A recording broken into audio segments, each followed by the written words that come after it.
The company has been attempting to seal any leaks around its upcoming products, but has had little success so far.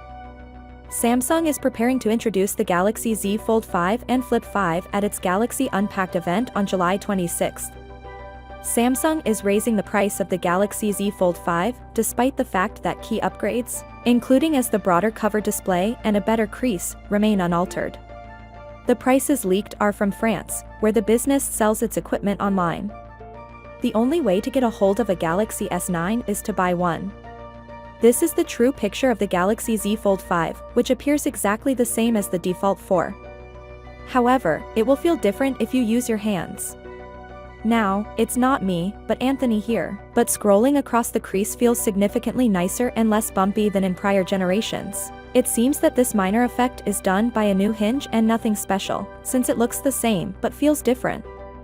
It's worth emphasizing that the crease isn't a major concern since it'll be there for years.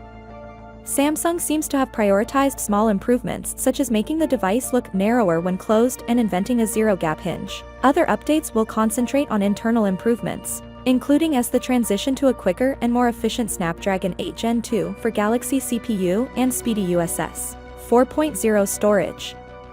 In addition to these online announcements, Samsung is raising awareness of Galaxy Unpacked offline. Because every Samsung customer follows the news, the company is also promoting Galaxy Unpacked at prominent landmarks worldwide.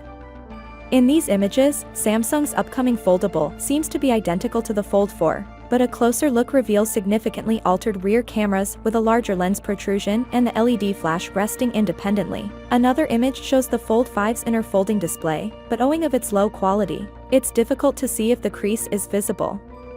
Based on the images supplied, the Galaxy Z Fold 5 looks to be a test device, since it has various identifying markings on the front and rear. Finally, what are your thoughts about it? So without being said, let me know your thought in the comment below, and if you are new here, please subscribe. Peace out.